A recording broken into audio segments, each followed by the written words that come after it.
So, one interesting thing about Valenti is that she is not specific to Ratatoskr, so I wanted to use her on some other demonic beasts today. I ran through bird, deer, and dogs. I did not run through Nidhogg just because that one is pretty mechanic heavy, and I wanted to try to get as much use out of her passive as possible, and to do that you need to run 4 different race characters, and that fight is really designed to be with goddesses, and you need to have stance cancels and buff cancels and I don't know, it's just a little bit more mechanic heavy, whereas I thought it would be just kind of fun to throw a team together, see if I could get a win with it. I don't know, I still maybe will go and try Nidhogg at some point, but I thought it would be at least a bit easier to showcase on the first 3 demonic beasts. So yeah, I just thought it would be kind of a fun little experiment. If you're new to the channel or anything, feel free to subscribe. Obviously, these aren't necessarily supposed to be guides. They're not like fast farm teams or anything. I think we already have videos of those up on the channel, so if you want to, feel free to go check those out. But just kind of a little fun challenge video. So, thanks for watching. Enjoy the video. Alrighty, so starting off with the bird, I think the team is pretty normal. I'm using a Trader Melee team here with him basically being, I think him and Miguelda were the only ones on attack crit damage sets, just because I kind of wanted to do some decent damage with some of them. This isn't necessarily going to be like super fast. I think the basic setup here was kind of using phase 1 of each floor to sort of build up Valenti's passive and everything, so you kind of want to throw her cards out basically as much as you possibly can, because on all of these demonic beasts besides Ratatoskr, I think all of them are just immune to most debuff effects in general, so just getting rid of those anyway. Like, you're not going to be able to put the poison or shock debuffs on from those actual cards. But once she gets her passive built up and you get that 40% attack-related stats, it's actually pretty nice, on top of the fact that I'm using Green Diane here for an additional, I think it's 25% attack-related stats, or maybe it's 15. I know it's part of her PvE passive, but that's just extra attack-related stats that you get. So your cards are going to hit really hard once you have those things kind of accumulated and everything. You have the extra 20% HP from the passive as well, because we're using all 4 different races. And then with Miguelda on the team with her Holy Relic, we're getting a ton of all-stat increases, which is actually really, really nice. So it was kind of fun using Trader Melee again. I think the only problem you're going to have with floor 1 is that, of course, once you get to phase 4, he can patience some of your cards, or like you'll do really small damage even with all of these buffs on and everything like that, but it's not too bad. You just need to make sure that you have like maybe a couple of ultimates in hand. Miguelda's ultimate for 1 is really nice because it has Power Strike. It's pretty much guaranteed to hit through, and most of the time for me it does damage cap, and if you have enough stats on with this team, it's probably going to do that as well. So you can see he patiences Diane's ultimate, which it's only a 1/6, yeah, I think I got kind of unlucky here, and I had to end up pulling or merging for Miguelda's passive or ultimate. So it's not the fastest, but that was pretty much the only problem I was going to have with floor 1. So yeah, pretty simple, nothing too crazy to it. Bird is pretty outdated at this point, so he's pretty easy to get through. So, with floor 2, I ended up using Diane because I actually wanted to use the taunt for phase 2. If you're unaware, make sure that you do not have red Tarmio link on your taunting unit, because if you do, it will actually end up disabling the bird's skill effects, and then it'll still end up wiping you on phase 2. So I'm using phase 1 to just build up passives and stuff like that, like I always do. The only real option that you have for a fast clear with 4 different races is Cusack, actually, because he has an Abyss ultimate, whereas Miguelda is an unknown character, or you could swap her out if you really wanted to for somebody like Rimuru, I guess, because he also has Abyss, or maybe you could use like Jelly King or Regular King, because he also has Abyss, but they're not really that going to be, or not going to be great options for like the rest of the fight. So because you can't one phase this, you do have to actually have a taunt unit on here. I actually had to like restart my run because I completely forgot about using red Tarmio link. So I have blue Tarmio link on my my Diane for that reason. The only other option is pretty much Cusack, because Freyr is an unknown character and so is Miguelda. The one Escanor is also a human, whereas so is Valenti. So if you want to go with 4 different races, your best bet is probably a demon or a fairy. But like I said, most of the kings are probably not going to be that great, to be honest with you. So Cusack might be okay. His cards could actually still deal some pretty good damage and everything, but Trader Melee's fine, and because I have a taunt on the team, it's fine. You 100% just use red Deanne if you don't have the green one. I know a lot of people ended up skipping her. I just use the green Deanne because she gives those extra attack-related stats, and she's just kind of cool. I really enjoy using the green one for some reason.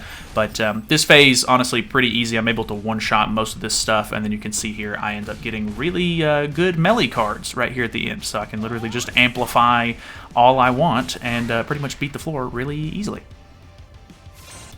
Moving into floor 3, the only real issue you have to deal with in this early phase is the fact that he can put on blockade, but if you don't have any of his other crazy passives where he puts a lot of debuffs on you or anything like that, you can basically just use Megilda's Cleanse if you have her Holy Relic to get rid of the debuff, and then you'll just get the all stats increase instead, and you'll be able to use your level 2 cards. I don't 100% know still, but I think level 2 and 3 cards just end up doing a ton more damage than they're supposed to on this phase because they don't want you to use them with the blockade and everything. So I'm not 100% sure on that, and it could just be the fact that I have a ton of stat buff on at the moment. But yeah, that level 2 AoE card that I used actually did pretty crazy damage.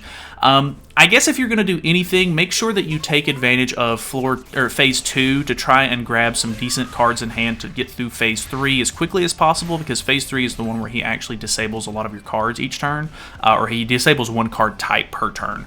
And the first thing that he's going to disable is stances. So you can see here, I think I end up going through this phase a little too quickly without having what I need in hand. So with those cards that I have, I don't really have the damage that I need to be able to clear this in one go, which means that he ends up taking one extra turn. The last card that he uses disables my stance skill, so now I can't use that on Deanne, which isn't the worst thing in the world, because like I said, this fight is pretty outdated, but if you can use a stance skill with Deanne, it will increase your damage dealt because of her Holy Relic, and because you use a skill in general, it will rebuff your attack-related stats from her passive, so that can be really nice. At this point, you can see I'm just throwing out a bunch of Valenti cards, because honestly, I don't think she's going to do the worst damage, now that we've got our passive built up and everything, but everybody else's cards seem to do pretty good, so I'm not too worried about them. We do end up getting the 50% revive passive, so I'm basically just trying to deal as much damage as I can here to get him low. You can see I was just under damage cap there, or I think I'm the damage cap was just high enough, and I didn't deal enough damage for me to actually pop the res on phase 1, or the first turn of phase 4, but yeah, I'm able to pop the res here, go in with my cards. Megilda, just because she gets a bunch of buffs and stuff like that in general, and on this team specifically, the Amplify actually goes pretty hard. So let's move over to the Deer.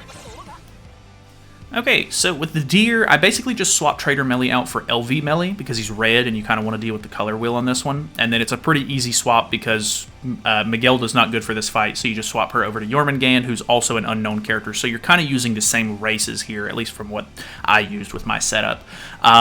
Lostvayne actually does really good because the Deer does have a couple of AoE cards, so they can rank him up and everything, which is kind of nice. Just, be careful with the color wheel. That's basically the only thing that you really have to deal with the Deer. You can see Lostvayne's AoE card actually going kind of crazy there. I actually thought that I was going to kill with Lostvayne here with the level 2 for whatever reason. Maybe I was just a little overconfident there, because once you start the color wheel, you deal more damage with those type cards as well. So I was like, okay, the red card should be enough to kill, but Jormungand surprisingly able to do just enough damage to get through that phase. Phase 3 is pretty easy, simple, nothing crazy there. The only hiccup I had was during floor 2, if I'm not mistaken, but we'll show that in just a moment. But yeah, with this one, it's not too bad. We're just basically going to keep using 3 cards with different characters if we can, so that way we rank up our stuff. We get the all stats increase from the Jormungand.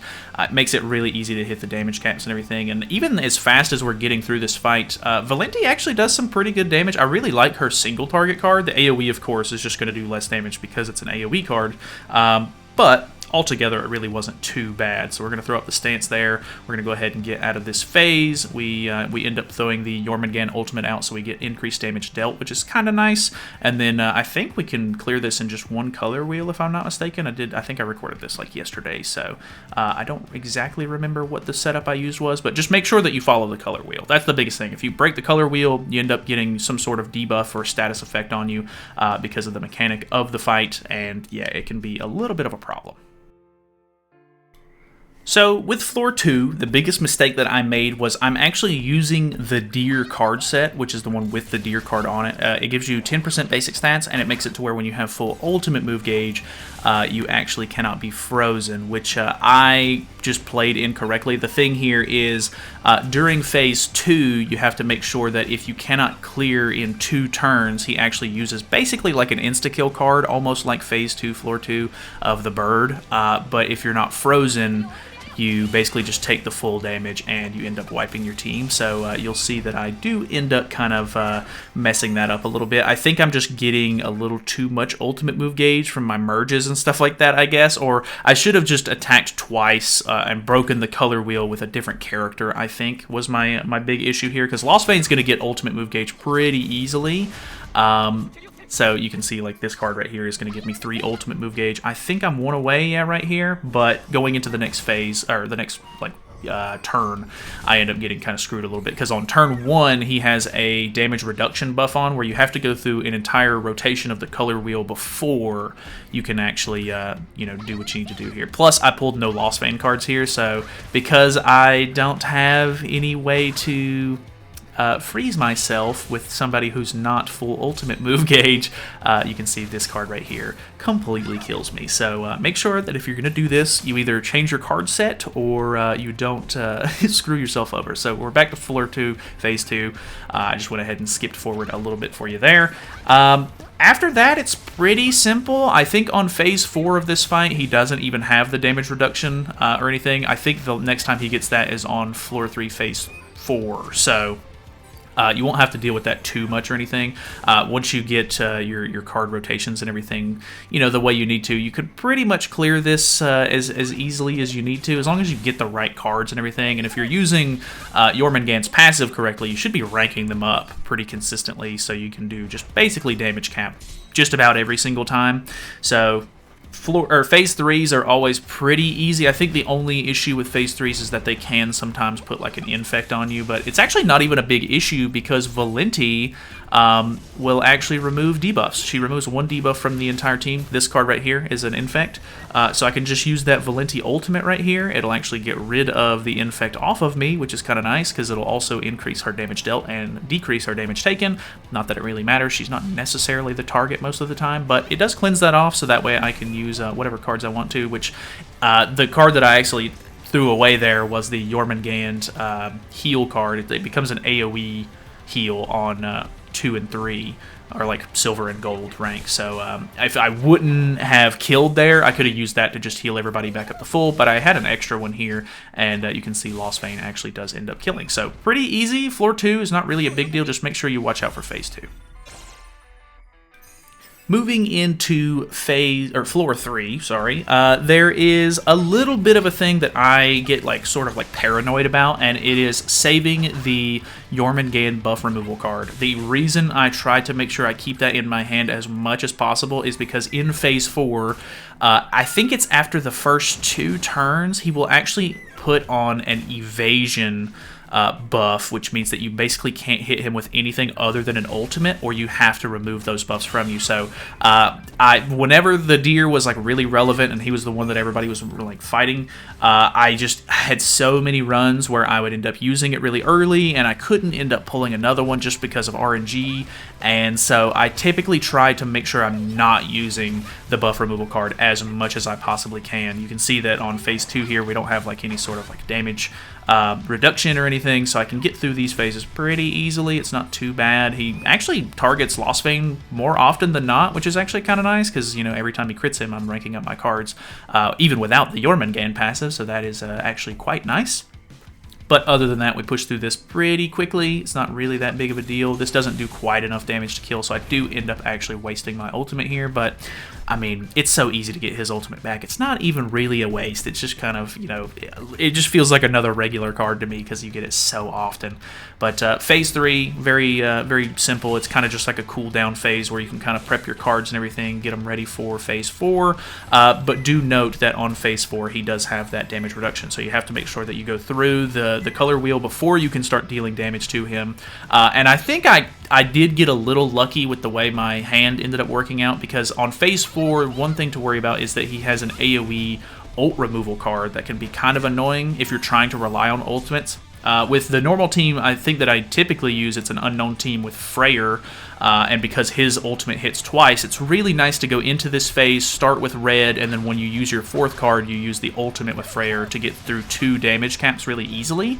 And he does have a built-in revive on this phase, so you do have to worry about that a little bit. I think he does remove my ultimate here, but I'm kind of able to just use this turn to set up. I think I end up pushing through the revive here. You can see that he's going to use the buff next turn, so I still have that Jormungand card ready to go. I'm super paranoid about it. But I think we land back on green, or actually I think we're on red if I'm not mistaken, because it's blue then red, and then I think I got really lucky here because he actually double single targets the Jormungand, and I don't get my ultimate removed, so I can actually use the ultimate from Lostbane to push through the red color wheel, and then I can use the green buff removal card from her, and it actually ends up working out. I don't think it would have been a big issue. I could have just used the buff removal first anyway, got a debuff on me. I think it's like a corrosion or something, and then just, you know, kill anyway. So it wasn't a big deal, but just be careful with those. So moving on to the dogs, the one big thing that you have to worry about here is that if you want to use Valenti, she is a human, so if you want to get that full passive, you're actually not going to be able to use Thonar, which is a kind of a, you know, a bit of a miss. I don't think Valenti's really worth using here, to be honest with you, because Thonar already puts on like a nice attack-related stat buff and everything. I'm kind of using the Diane, you know, to sort of help compensate for that, I guess, which, I mean, we do get, I think, technically more attack-related stats than having Thonar on the team because we're using Valenti's passive and the Diane passive, but you could kind of just consolidate that, get a little bit less attack-related, and just have one decent attack-related stat buffer on the team with Thonar. So I ended up opting for Red Magelda because she is also another character that isn't necessarily specific, but she does work on Demonic Beast, which is kind of nice. I used the DK melee here because I know that the smaller dog in phase 1 and 2 will actually throw on a stance from time to time.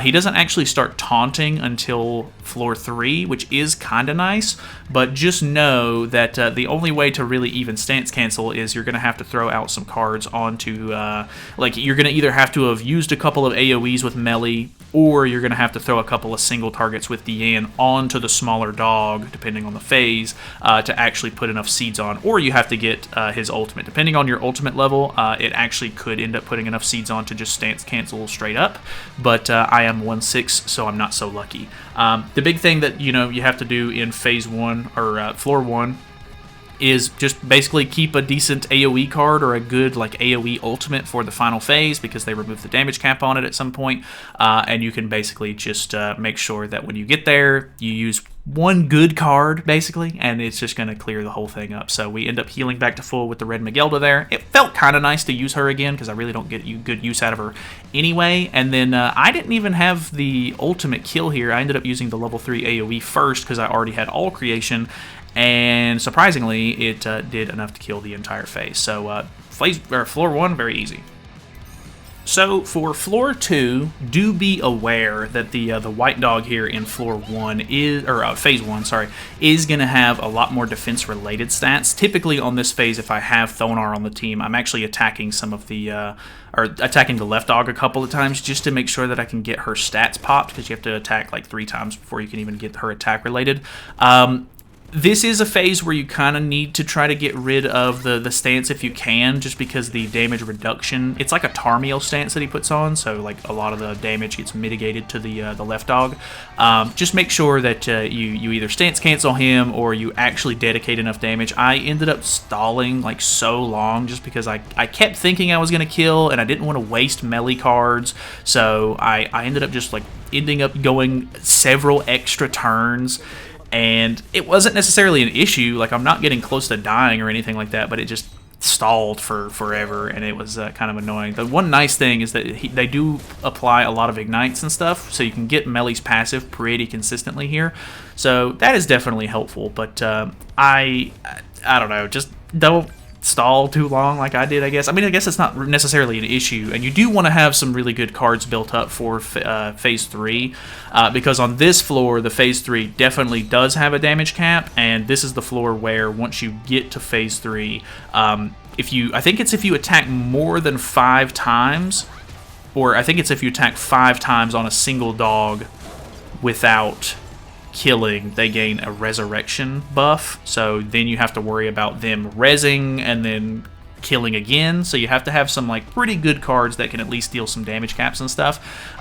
Phase 2s aren't too bad most of the time. I think most of the time the left dog ends up giving me a lot of trouble in the Phase 3s of each floor, just because I have to not only deal with him putting debuffs on, but the white dog or the right dog will end up putting, just dealing damage or lowering my ultimate move gauges and stuff like that, or just having to worry about the mechanics for the fight. So I end up going for like a really big clear hand here. We go ahead and do a really good amount of damage with the single target there. Valenti surprisingly does enough to kill, which is nice. And then you can see I do have good ultimates in hand. My Deanne is only 1/6, so her ultimate is a bit lackluster just because of the way that she's built. Like she does okay, don't get me wrong, but it's not like a crazy high ultimate. Like if I was using the red one, I do have her 6/6, but now I have to deal with the debuffs. I did not kill the black dog in one single phase here, so I do have to take an extra turn here. I think I end up actually wasting one of these melee cards, so I tried to make sure I don't do that on the next floor, but he's super low. Could have killed him with basically any card there, which I don't think it mattered too much because I think I still ended up doing damage cap on the white dog anyway without the passive, but anyway, that's floor 2. Nothing too crazy, but just, you can get stalled pretty easily. So last up we have floor 3, which is not too bad. I think his damage on this phase is a little bit higher, of course, so you are going to have to worry about maybe healing a little bit more if he's using a lot of AoEs. I think I did not finish with full health in floor 2, so my Miguelda ends up being a pretty big target if I don't have my stance on here. Just make sure that you watch out for the left dog. He does have a taunt in this phase, so if he ends up putting the stance on, you will have to try to put some extra seeds on with your Deanne, or if you can get some AoEs or whatever with either melee or the ultimate from Deanne, you can throw on some seeds while still focusing on the damage for the right dog. But yeah, you can see I don't know. Yeah, it doesn't look like I used my ultimate for this. I think he still has enough seeds on from this to be able to stance cancel, get some damage out. I throw the ultimate out to go ahead and do some decent damage there, and then use the Valenti to finish the phase. I did actually wipe in that phase, or didn't wipe, but I think my Miguelda ended up getting killed the first time that I played it just because I wasn't focusing my damage quite correctly, and so do be a little bit careful with that. Phase 2 is not too bad. It's just like all the other Phase 2s where he does freeze somebody at random, which could be kind of a problem, but if you're building up your ultimates and stuff, you will be immune to that, and it's not a huge deal. So, some of the debuffs that they can put on can be kind of annoying, but if they don't debuff you too much, melee actually ends up getting rid of like the buff seal and the attack seal and stuff like that, so that's actually kind of nice. I'm kind of just using Miguelda's cards to sort of gain ultimate move gauge and sort of building up Valenti passive and everything while I can, because in the next phase, it's where it gets pretty heavy. Like, you have to worry about the debuffs from the left dog and the damage from the white dog, so I typically try to get rid of the left dog first so I don't have to deal with those debuffs, and then once it's the right dog by himself, he actually throws on a taunt after a couple of turns, which isn't really a big deal because he's the only dog on the field at that point. So going into this phase, obviously it's best to use big AoE cards if you can to deal the same amount of damage to both dogs, but I think the damage caps on each dog is different, so you're not technically going to be like neck and neck the whole time, but I try to focus on the left dog just to try to get rid of those annoying debuffs that you have to deal with. I don't end up one-phasing it, which is a little annoying. I think the freeze actually landed on Deanne, but because she had full ultimate move gauge at the beginning of the phase, it didn't actually freeze, so that's actually kind of nice. So